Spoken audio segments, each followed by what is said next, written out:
Chers bien-aimés de partout, mes chers frères, bien-aimés amis et sœurs, bonjour et bonsoir, bonjour Israël de l'Amérique, bonjour Israël de l'Europe, bonjour Israël en terre d'Afrique, bonjour Israël Haïti, tribu Lévi. C'est un numéro spécial que nous allons faire ce soir, vu que le prochain numéro, comme annoncé, devrait être le pourquoi le Père n'aime pas les hommes blancs, n'aime pas la descendance de Édom, la descendance d'Ésaü, l'homme blanc.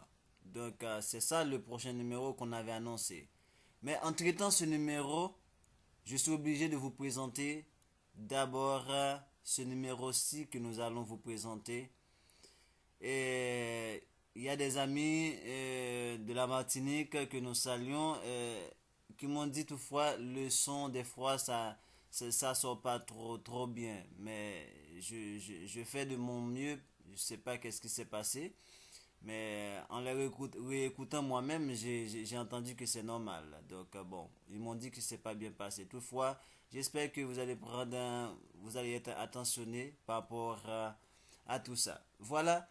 Nous disons, je suis obligé de faire ce numéro spécial ce soir parce qu'en préparant le numéro sur le pourquoi le Père n'aime pas l'homme blanc, n'aime pas Édom, je suis tombé sur quelque chose qui m'a attiré. Et c'est quelque chose que j'ai même déjà traité dans mes articles, dans mes documents même que j'ai traités. Et dans l'article l'identité israélite de l'Amérique, perdue, tribu et mémoire perdue et retrouvée. Donc c'est déjà traité. Mais ce soir, quelque chose m'a piqué en lisant le passage du livre du juste qui concerne maintenant ce qu'on appelle, parce que j'allais prendre ce passage pour parler de Édom, pour parler de Édom dans cet article que nous allons traiter les 4 crimes d'Édom qui va être lié au pourquoi le Père n'aime pas Édom. Donc, mais au chapitre 27 du livre du juste, c'est un livre que j'aurai à vous parler en détail, mais on va y arriver. Attendez-moi, on va y arriver. Mais au fur et à mesure, je prends quelques parcelles, parce qu'il y a beaucoup de choses à vous dire là-dessus. On va voir vraiment des vérités extra. Et parmi ces vérités, je viens d'être attentionné à un aspect vraiment intéressant. C'est quoi? C'est sur ce qu'on appelle... On va faire une comparaison. Cet article de ce soir, je vais l'intituler Attention à la Bible. Attention à la Bible, c'est d'une façon de dire aux versets de Bible, parce qu'il y a près de des centaines de versets de Bible. Attention à la Bible. Pourquoi je dis attention à la Bible?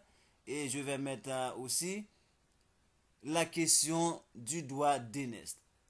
Jacob n'a pas acheté, ou du moins c'est comment dirais-je, Jacob n'a pas demandé d'acheter le droit d'aînesse. Ok? Jacob n'a pas volé le droit d'aînesse. Et pourquoi je dis attention à la Bible? C'est quand on va lire cet épisode dans la Bible, c'est au chapitre 25 de Genèse chapitre 25 à partir du verset 29 et 34. Écoutez bien, quand on va lire ce passage, il est clair que Jacob a fait quelque chose de malicieux, selon la Bible. Et pourtant, Jacob, c'était un homme sage. Jacob, c'était quelqu'un qui est un homme de tente. Ça veut dire qui est élevé sous la tente avec sa mère, au sein de sa mère. C'est pas comme Ésaü qui n'a aucun sentiment pour la famille. Et c'est pourquoi vous voyez de nos jours que l'Occident n'a aucun sentiment pour la famille. Ils détruisent la famille. Nos enfants sont élevés dans des garderies. D'ailleurs, ils divisent les enfants et les parents. Il donne des numéros même de téléphone ou d'appeler la police au cas où les enfants se sentent en danger par rapport aux parents. C'est que nous envoyons nos enfants à l'école pour que l'homme blanc les monte contre nous, les préparer contre nous. C'est parce que Edom n'est pas quelqu'un qui accorde d'importance à la famille. Même si vous voyez, ils vous disent de toutes sortes de choses. Non, c'est du mensonge. Leur père est menteur depuis le commencement, d'après ce que Christ nous a dit dans Jean chapitre 8. Voilà pourquoi maintenant, Jacob, lui, c'est un homme de famille. C'est un homme de cœur, de sensibilité. Comment vous imaginez, nous allons lire le passage, comment vous imaginez que son frère revenait de la chasse, il a faim, il lui demande à manger, que Jacob allait lui dire de donner quelque chose en contrepartie? Non. Moi, je suis sûr et certain à 200%, même 1100%, que c'est faux. Ce passage de la Bible, c'est mal traduit, c'est faux, c'est une manipulation. Et c'est pourquoi je vous dis, attention à la Bible. Regardez, je vais lire le passage pour vous. Comme Jacob faisait cuire un potage, Ésaü revint des champs, accablé de fatigue. Vous entendez? Et Ésaü dit à Jacob, laisse-moi, je te prie, manger de ce roux-là, car je suis fatigué. C'est pour cela qu'on a donné à Ésaü le nom d'Édom. Jacob dit, vends-moi aujourd'hui ton doigt d'aînesse. Mais c'est quoi ça? Pour lui donner à manger, Jacob lui demande de lui vendre son doigt d'aînesse. C'est pourquoi j'ai envoyé un message à ma soeur Yashua Wadebantou, qui fait de très bonnes émissions. Je lui ai dit, fais attention. Ne dis pas que Paul a dit quelque chose de ceci, de cela. Mieux vaut dire que ce que les gens ont dit que Paul a dit, ce qu'ils ont mis dans la bouche de nos prophètes, de nos apôtres. Mais tout ce qu'on voit de contradictoire, de mauvais dans la Bible, c'est la manipulation de l'homme blanc. Parce que ce passage-là, c'est mal traduit. Jacob n'aurait en aucun cas demandé à son frère quelque chose en retour pour lui donner à manger. Non, c'est impossible et incroyable. Le frère est rentré fatigué, déboussolé. L'autre, il fait à manger. C'est normal. Moi, j'ai un frère. Comment vous imaginez que mon frère arrive chez moi et puis il revient soit de voyage, de quelque part, même de n'importe où, et je fais à manger, je vais lui dire de me donner quelque chose pour que je lui donne à manger? Mais non, mes chers amis. Réveillez-vous enfin.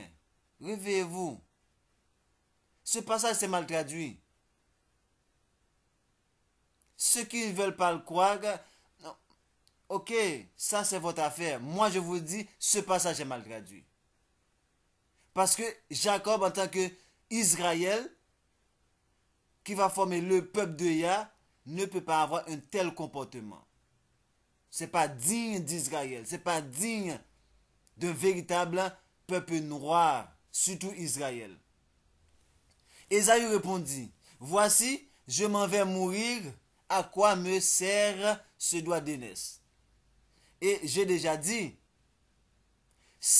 pour vous montrer comment ce passage s'est mal traduit, c'est quelque chose de totalement faux.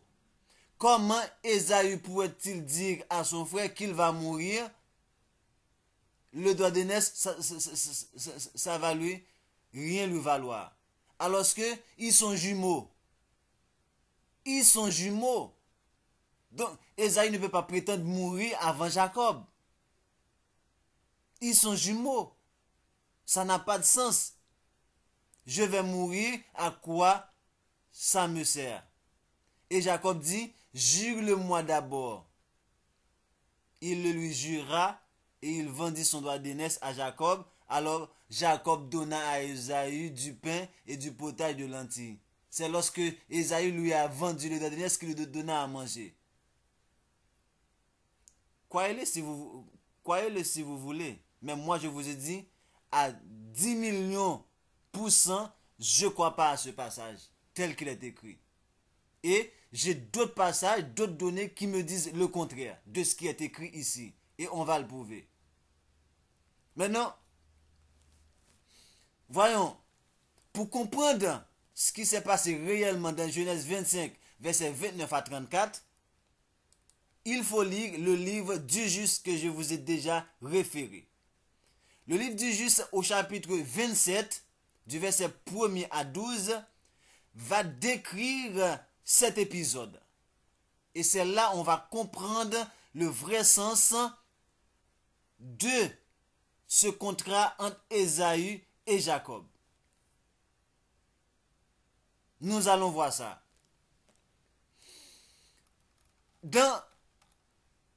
À travers le passage du livre du Juste, nous allons voir que il y a une sorte de passation du donné qui s'est fait. Mais quand et pourquoi? Quand et pourquoi? Ésaü, en passant cet accord avec son frère, étant sous le choc, n'imaginait pas l'ampleur de cet acte et le coup fatal qu'il s'est infligé lui-même. En donnant, moi je ne dis pas en vendant, je dis en donnant son droit d'aînesse à son petit frère. Vous voyez que je dis étant sous le choc? Oui, car la vraie histoire, c'est que Ésaü venait de réaliser une prophétie faite à la naissance de son grand-père Abraham. Prophétie qui annonce que c'est la descendance d'Abraham qui va mettre fin au règne du roi Nimrod. Selon le livre du Juste, chapitre 8. Nous allons lire ça pour vous. Donc, dans cet épisode, Ésaü venait de tuer l'empereur Nimrod comme c'était prophétisé.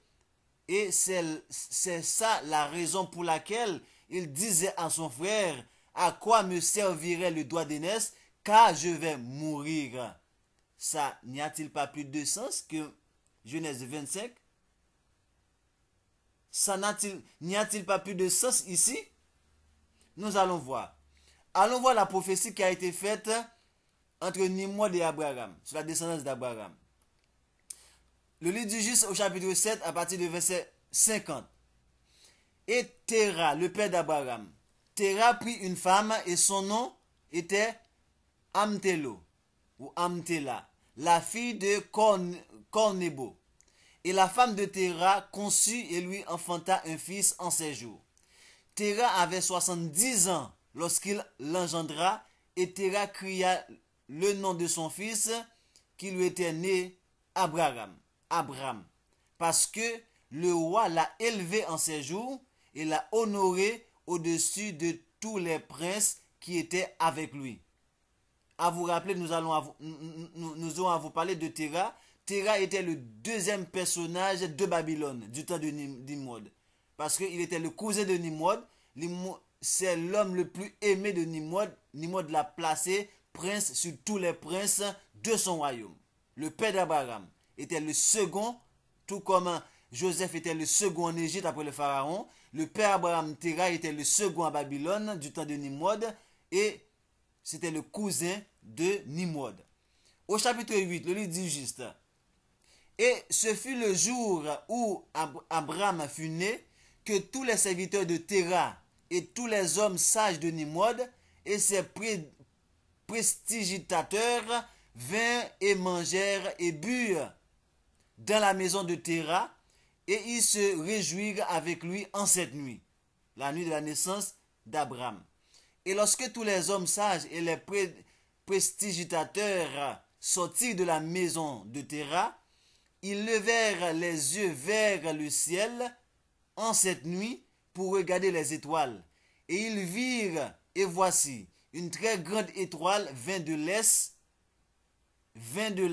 et courut dans les cieux, et elle avala les 4 étoiles des 4 coins des cieux. Verset 3. Et tous les hommes sages du roi et ses prestigitateurs furent étonnés de cette vue, Parce que c'était des sages, c'était des magiciens. Et les sages comprirent la chose et sûrent, ça veut dire connaître la signification. Et ils se dirent l'un à l'autre, ceci est un signe pour cet enfant qui est né de Athéra cette nuit, qui grandira et fructifiera et se multipliera et possédera toute la terre. Voilà pourquoi même l'Amérique est habitée par Israël. Lui et ses enfants pour toujours.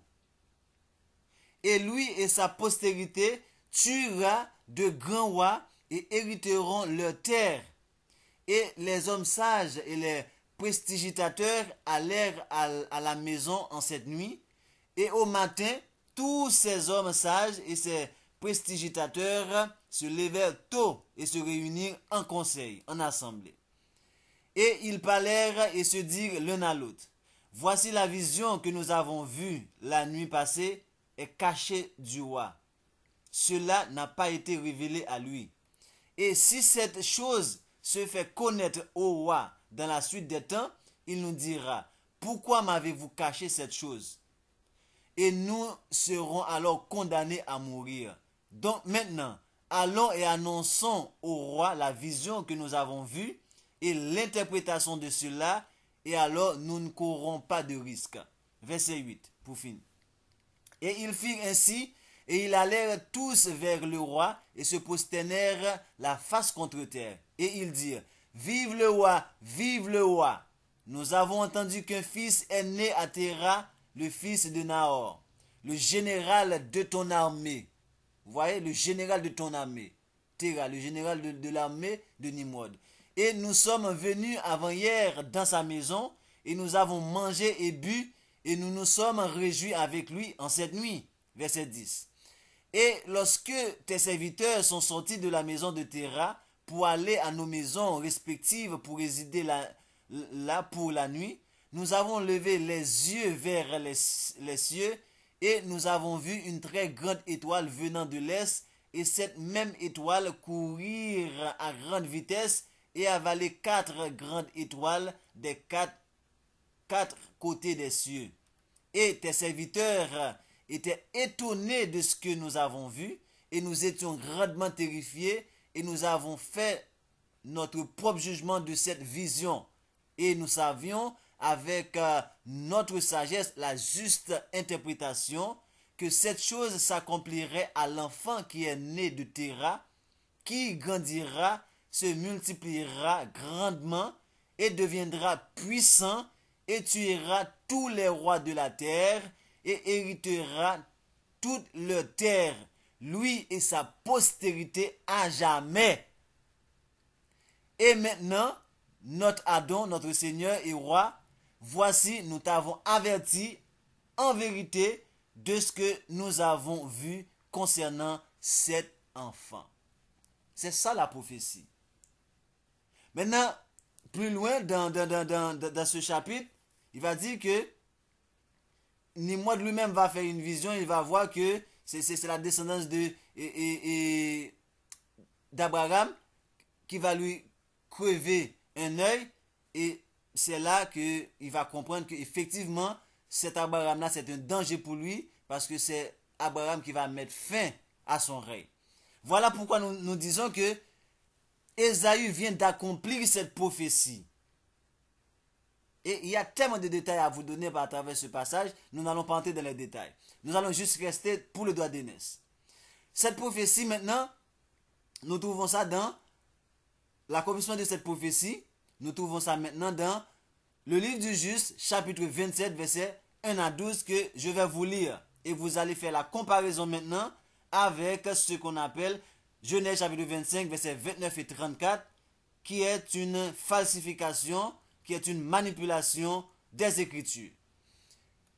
Livre du Juste, chapitre 27, à partir du verset 1. Et Ésaü, à l'époque, après la mort d'Abraham, alla souvent dans les champs pour chasser. Vous savez, Ésaü était un chasseur.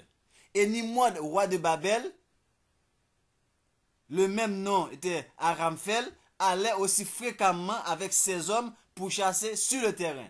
Et on dit que, d'ailleurs, la Bible dit Nimrod, le grand chasseur devant Yah. Ça veut dire c'est deux chasseurs. Nimrod était un chasseur, Ésaü était un chasseur. Ils vont tous deux à la chasse. Vous allez voir l'histoire. Et vous allez comprendre et vos yeux vont s'ouvrir.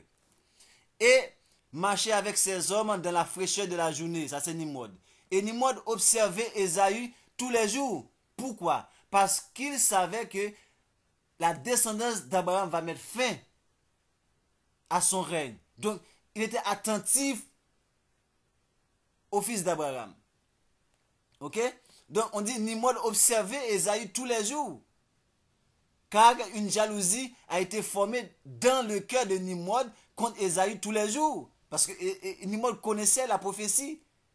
Et sur un certain temps, un certain jour, Ésaü alla dans le domaine, dans la chasse, et il a trouvé Nimrod marcher dans le désert avec ces deux hommes de Gad. Et tous ces hommes forts et ces gens étaient avec lui dans le désert, mais ils se sont retirés à une distance de lui. Et ils sont allés loin de lui dans les directions différentes pour chasser. Et Ésaü se cacha de Nimrod et il se cacha de lui dans le désert. Et Nimrod et ses hommes qui étaient avec lui ne le savaient pas.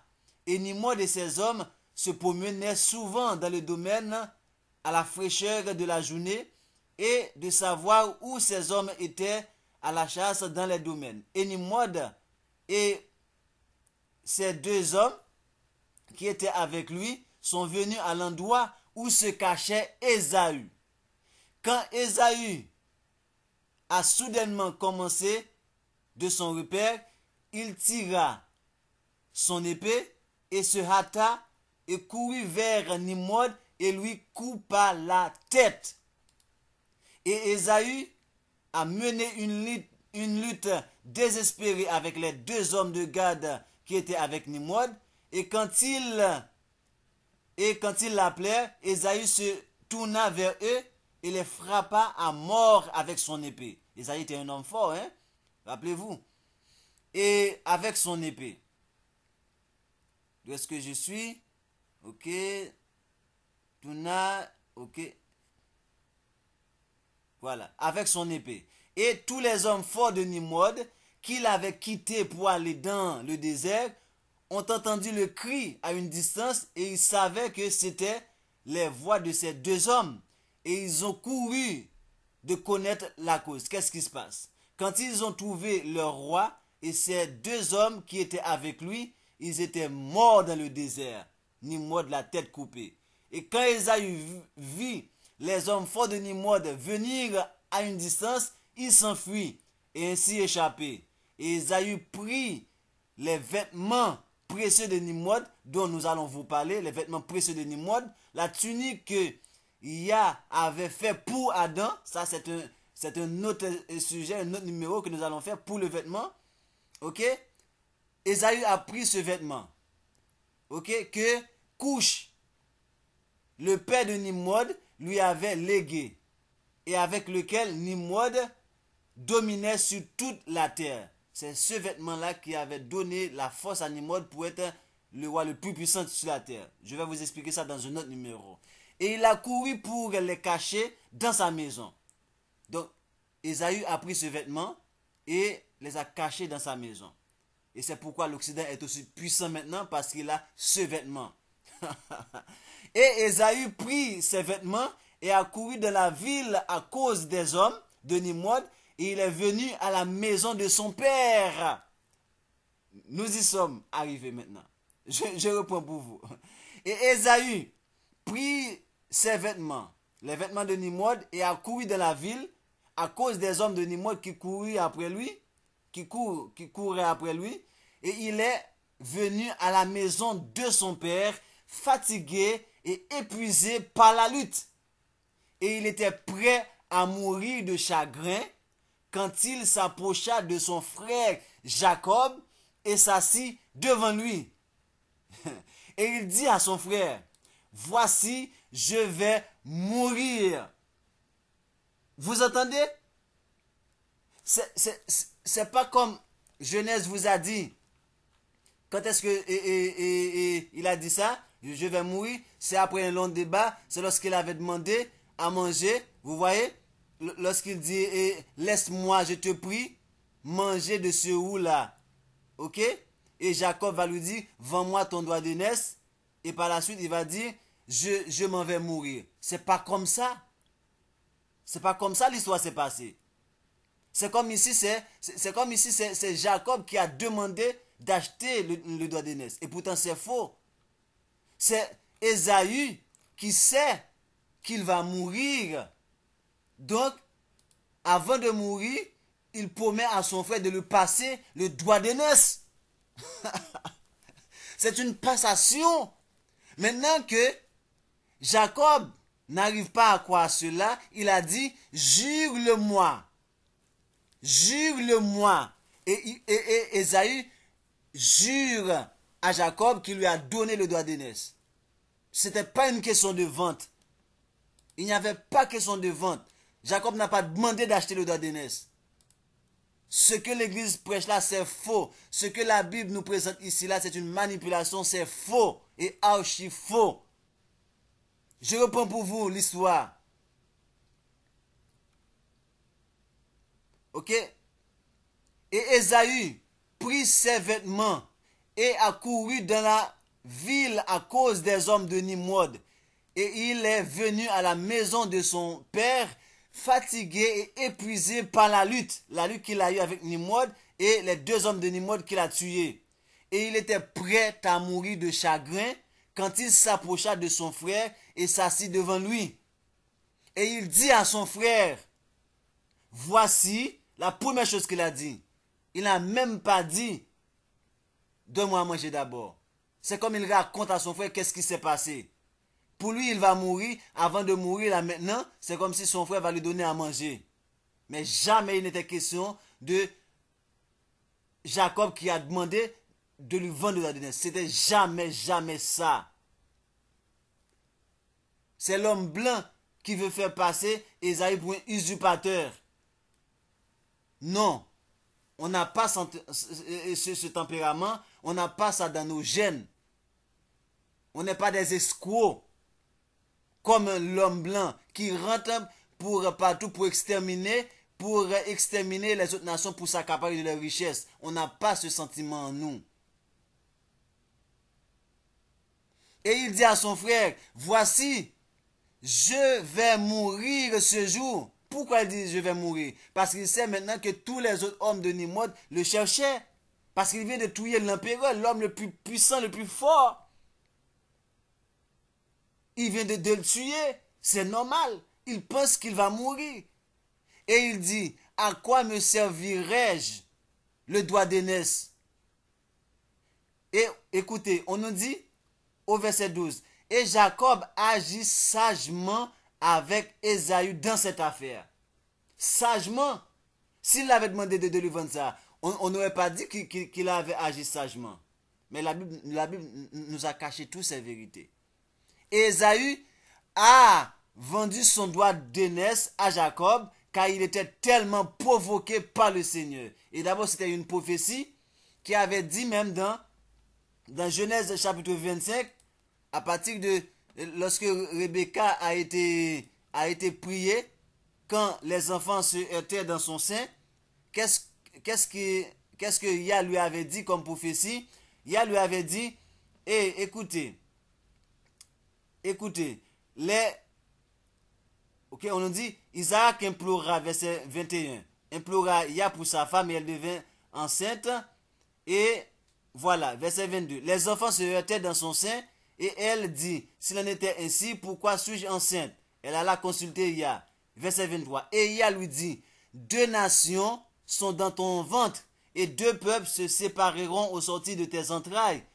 Un de ces peuples sera plus fort que l'autre et le plus grand sera assujetti au plus petit. Maintenant, pour que le plus grand sera assujetti au plus petit, il faut que maintenant la passation du doigt d'aînesse soit faite. Parce que pour avoir la primauté, il faut avoir le doigt d'aînesse. Donc si c'est au plus petit d'avoir la primauté, il faut que le doigt d'aînesse passe à ses mains. Donc Ésaü était provoqué par le père il a créé cette situation et d'ailleurs il avait mis déjà la prophétie qui va provoquer cette situation pour que Ésaü transfère le droit d'aînesse à Jacob. Mais Jacob n'a pas usurpé le droit d'aînesse. Jacob n'a pas demandé d'acheter le droit d'aînesse.